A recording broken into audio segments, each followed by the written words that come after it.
మీరంతా ప్రార్థన ఎందుకు చేయట్లేదు అంటే దేవుడి కంటే ఎక్కువ ఇంక దేన్నో ప్రేమిస్తున్నావు. నేను చెప్పట్లా, వాక్యం చెప్తుంది. 2వ తిమోతికి రాసిన పత్రిక 3వ అధ్యాయము 4వ వచనం, ద్రోహులు, మూర్ఖులు, గర్వాంధులు దేవుని కంటే సుఖానుభవం ఎక్కువగా ప్రేమించువారు. మీరు దేవుని వాక్యానికి సమయం ఇవ్వకుండా, దేవుని వాక్యాన్ని చదవకుండా, నీ ఇష్టానుసారం నువ్వు క్రైస్తవుడు అని చెప్పుకున్నంత మాత్రాన నువ్వు భక్తిరాలు కాదు, నువ్వు భక్తిపరుడు కాదు.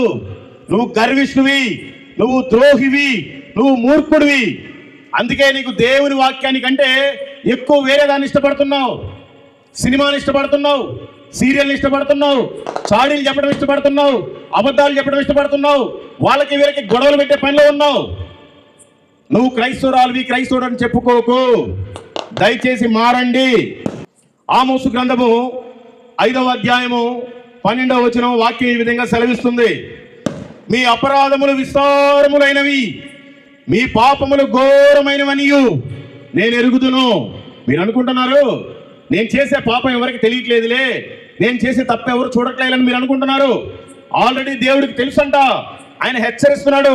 చూడండి, మీ అపరాధములు విస్తారములైనవనియు మీ పాపములు ఘోరమైనవనియు నేను ఎరుగుదును. తెలుసుకోండి, లేకపోతే చాలా కష్టం.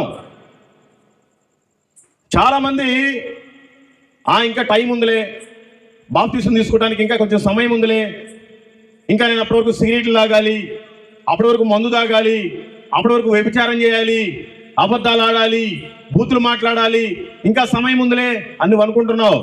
సిగరెట్ ఓన్లీ 5 నిమిషాలే పనిచేస్తుంది.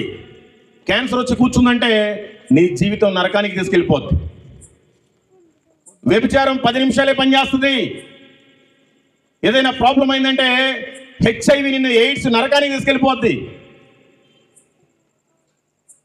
నువ్వు చేసే తప్పుల వల్ల నీకు నువ్వు పాడైపోవడం కాదు, దేవుడి మందిరాన్ని పాడు చేస్తున్నావు.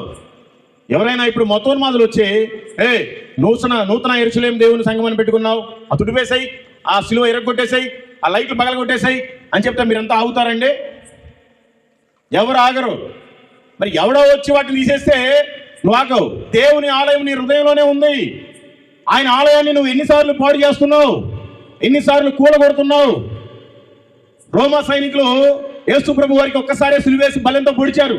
నువ్వు ఎన్నిసార్లు ఆయనకి సిలువేస్తున్నావు, నువ్వు ఎన్నిసార్లు బల్లెంతో పొడుస్తున్నావు. నీకు సిగ్గనిపించట్లేదా? నీ హృదయమే దేవుని ఆలయం, నీకు తెలీదా? తెలీదు. వాక్యం చదివితే కదా నీ బ్రతుకు నీకు తెలిసేది. చదవండి, ఈ రోజైనా చదవండి.